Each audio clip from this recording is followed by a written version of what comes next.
ये जो अंधभक्त है ना इस देश के अंदर, ये पूरी तरह से बर्बाद करके छोड़ेंगे आप लोगों को।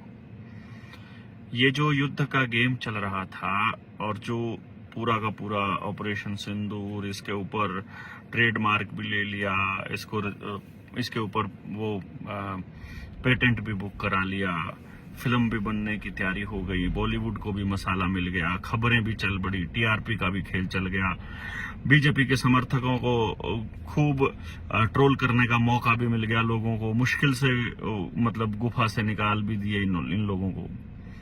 अभी एक बहुत ही डरावनी भयानक खबर आप सबके सामने है जिससे आपका दिल दहल जाएगा।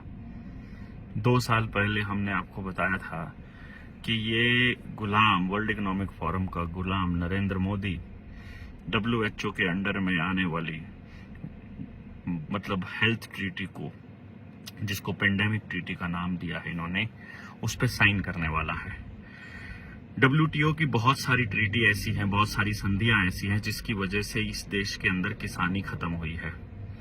अब ये ट्रीटी आई है, ये अब आपके बच्चों के हेल्थ के ऊपर सीधा सीधा हमला है। इस ट्रीटी पे अगर साइन कर दिया है, 124 देशों ने इसके ऊपर साइन किया है, और इन देशों के अंदर इलेक्शन भी इसी बेसिस पर हुए थे कि इनमें जो जितवा के लाए हैं, पिछले 15 साल से जो खेल चल रहा है दुनिया भर की राजनीति में, कि वो वाले नेताओं को जिता के लाना है जो इस ट्रीटी पर साइन कर दें। वो साइन अब हो गए हैं। अब आप लोगों के सामने कोई रास्ता नहीं बचता है इस वर्ल्ड हेल्थ ऑर्गेनाइजेशन से बाहर निकलने के अलावा। भारत केवल बाहर निकल सकता है, इंडिया उससे बाहर नहीं निकल पाएगा। भारत है जो गांव में बसता है, जिसकी अपनी व्यवस्था है। हेल्थ की व्यवस्था यदि वो अपनी बनाने की कोशिश करे तो इसके ऊपर जनता सरकार मोर्चा जल जंगल जमीन जानवर रोटी बेटी माटी की लड़ाई जो लड़ रहा है, शिक्षा स्वास्थ्य न्याय राजनीति खेती धर्म में से पूंजीवाद को निकालने की कोशिश कर रहा है, वो एक बड़ा प्रयास हो सकता है। भविष्य में हम आपको बता रहे हैं, अब आपके बच्चों को वैक्सीन जबरदस्ती लगाई जाएंगी, स्कूलों द्वारा लगाई जाएंगी। नया करिकुलम है, जो नई एजुकेशन पॉलिसी है, उसके अंदर भी ये मेंशन है कि स्कूल सुनिश्चित करेंगे वैक्सीन लगाना। वैक्सीन लगे हुए लोग ही बाहर निकल पाएंगे। और वैक्सीन के कितने फायदे हैं, ये अगर 3 साल में भी आपको समझ में नहीं आए हैं कि नुकसान है कि फायदा है, तो फिर हमारे बताने का कोई लाभ नहीं है। अभी आप लोगों को एक काम करना है बड़े लेवल पर, वो ये है कि एक बार ये बताइए कि ये ट्रीटी साइन करके नरेंद्र मोदी ने अच्छा किया या बुरा किया। आप इसके साथ हैं कि खिलाफ हैं? आपके बच्चों को जबरदस्ती वैक्सीन लगाई जाएं कि नहीं लगाई जाएं? मैं अभी देख रहा था कुछ टाइम पहले हिमाचल में जो गेम चल रहा है, और वही सब जगह चल रहा है। जो प्रवासी लोग हैं, यहाँ से प्रवासी लोग अमेरिका जा रहे हैं, अमेरिका से प्रवासी कहीं और जा रहे हैं, कनाडा से ऑस्ट्रेलिया, ऑस्ट्रेलिया से कनाडा, ये सबको प्रवासी और शरणार्थी बनाने की दिशा में काम कर रहे हैं। या तो नौकरी के नाम पर या बिजनेस के नाम पर लोग अपनी जगह बदल रहे हैं। ये खतरनाक सिचुएशन है, इसलिए क्योंकि यदि आप मूल जगह पर नहीं रहते हो तो शरणार्थी माने जाओगे, और शरणार्थियों के कोई अधिकार नहीं होते और वो लड़ भी नहीं पाते। अपनी मूल जगह पर ही आप लड़ पाओगे, क्योंकि आप वहां के मालिक हो, आप इस धरती के मालिक कहलाए जाओगे। यूनिवर्सल लॉ है ये। अब आप लोगों को इसके ऊपर लंबी चर्चाएं शुरू करनी पड़ेंगी, और जो रास्ता बता रहे हैं, चाहे वो स्वदेशी का रास्ता हो, चाहे वो अपने संसाधनों को मैनेज करने का रास्ता हो, या जो एक तरह से एनर्जी, जो मस्कुलर एनर्जी है, यानी कि मसल की जो एनर्जी है, उसको जो यूज करने, मांसपेशीय ऊर्जा को यूज करने का जो हम लोग कॉन्सेप्ट बता रहे थे आपको, जो बाबा नानक ने भी दिया था, कीरत का कॉन्सेप्ट, उसके ऊपर भी बहुत लंबी चर्चा करने की जरूरत है।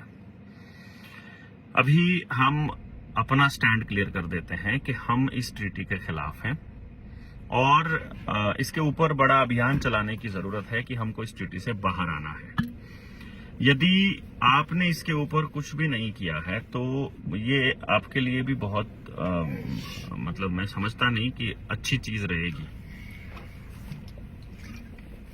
बाकी कुछ लोगों को अखबार एडिटोरियल न्यूज चैनल्स और नेता लोग ही बताते हैं कि क्या सही है क्या गलत है।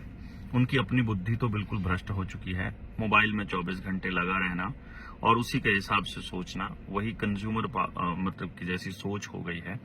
उनको तो हम क्या ही कह सकते हैं। रहे जो राजनीति के में जो गुलाम है, जो किसी पार्टी के पार्टी लाइन से हटकर बात नहीं कर सकते। एनजीओज को फंडिंग चाहिए होती है सरकार से, इसलिए वो सरकार के खिलाफ सवाल नहीं उठा सकते। ग्रुप हाउसिंग सोसाइटीज हैं, उनके जो प्रधान हैं, जो उनके लीड करने वाले लोग हैं, उनको उस सोसाइटी की छोटी छोटी समस्याओं से ही फुर्सत नहीं मिलती है, तो रिप्रेजेंटेशन कहां से देंगे। किसान नेता हैं, वो बैठ करके चर्चा करने के लिए उनके पास समय नहीं है या ऊर्जा नहीं है, पता नहीं क्या नहीं है। या दूसरे जो लोग हैं वो इनके ऊपर गहनता से चर्चा करके काम नहीं करना चाहते हैं। खाप पंचायतें हैं, वो अपने छोटे छोटे मुद्दों को लेकर के, बड़े बड़े मुद्दों को लेकर के, एक एक मुद्दे को लेकर के वो लड़ रही हैं। उनका भरोसा भी मतलब इन सरकारों ने गेम प्लान करके तोड़ने की कोशिश की है कि जनता उनके ऊपर ट्रस्ट ना करे। अखबारों का, मीडिया का बहुत बड़ा रोल रहा है इसमें, जिस तरह के पिछले आंदोलनों में किया है। दूसरे डिपार्टमेंट में जो सरकारी कर्मचारी हैं, यदि वो कुछ बोलें जिनके ऊपर थोड़ा बहुत यकीन करते हैं, तो सरकारी कर्मचारी बोलने की ही हिम्मत नहीं करते हैं। उनको सस्पेंशन या शोकॉज नोटिस आ जाता है। वकील हैं, वो अपनी अन्याय व्यवस्था में ही उलझे पड़े हुए हैं। उनको न्याय से कुछ लेना देना है नहीं है। उनको चाहिए कि केसेस कितने ज्यादा लंबे समय तक चले, वो उतना बढ़िया है उनके लिए। जजेस जो है, उनके घरों में पैसे मिल रहे हैं। पुलिस वाले इस तरह से करते हैं कि जो खिलाफ बोले उसको उठा के उल्टा लटका दो, उसको पीट दो, उसको मार दो, कस्टडी के अंदर ही लटका दो और उनके ऊपर झूठे मुकदमे कर दो। उनको आप ड्रग्स के केस में फंसा दो, दूसरे केसेस के अंदर उनसे हाँ करवा लो। इस तरह से सारे के सारे लोग अपने अपनी लड़ाई लड़ रहे हैं। तो जो माँ बाप हैं, जो अपने बच्चों से प्यार करते हैं, वो केवल इसके ऊपर खड़े हो सकते हैं। मुझे लगता नहीं इनमें से कोई भी माँ बाप होगा, या अगर है तो उनको इतनी अक्ल होनी चाहिए कि उनको अपने बच्चों के लिए तो कम से कम लड़ना ही होगा। बाकी हम लोग अपनी कोशिश कर रहे हैं। 21 तारीख से 25 तारीख तक मैं गांव फफड़ाना में होऊंगा। आप सारे लोग जो भी कभी किसी की बात आती है, हम आपसे मिलना चाहते हैं, कोई कहता है हमें बात करनी है, तो भाई फफड़ाना में होऊंगा मैं, गाँव में अपने। फल्गु पे ज्यादा चांसेस रहेंगे मेरे होने के, मैक्सिमम समय मैं फल्गु पर बिताऊंगा। आप वहां आ सकते हैं, आप बात कर सकते हैं, आप चर्चा कर सकते हैं, आप अपने अपने विषयों पर, इसके ऊपर जिसने भी आकर के मिलना है आप मिल सकता है। जो गांव में टीम काम करेगी वो अलग रहेगी और जिनको मुलाकात करनी होगी वो अलग होगा। और इन विषयों पर, अलग अलग विषयों पर हम लोग चर्चा कर लेते हैं बिना किसी लाग लपेट के। तो आप कल शाम को, यानी बुधवार की शाम को आप 5 या 6 बजे तक फफड़ाना में पहुंच जाइएगा। जो भी साथी हैं, अलग अलग जिलों से भी आ रहे हैं, जो और भी साथ हैं, वो कल शाम माने 21 तारीख बुधवार को शाम 5 बजे तक आ जाइएगा। और फफड़ाना आप भरेंगे तो आप पहुंच जाएंगे। स्कूल के पास आकर किसी से भी पूछ लीजिएगा, सरकारी स्कूल के पास। और अगर इधर असंद, जबाला, ठरी की साइड से, जलवाना की साइड से कोई आ रहा है तो नदी पर आकर के या गांव में एंटर करके आप पूछ लीजिएगा कि बाहर आना है आपको, मतलब फिरनी पे, सड़क से ही आना है, गांव के अंदर जाने की जरूरत नहीं है। और आप मेरा घर वहां पूछेंगे तो आपको मिल जाएगा कि देवेंद्र बलारा, नफे सिंह मेरे पिताजी का नाम है। और अगर ज्यादा ही डिटेल में कोई पूछने लगे गांव वाला तो आप बोल सकते हो कबूल सिंह जी का पोता। बुल्ले का पोता मतलब गांव में ये एक डायलॉग है कि बुल्ले का पोता। तो आप उनसे घर पूछेंगे तो आपको वो बता देंगे। बाकी मिलते हैं आपसे, और ट्रीटी के खिलाफ में आप क्या कहते हैं या उसके फेवर में हैं, ये जरूर बताइएगा।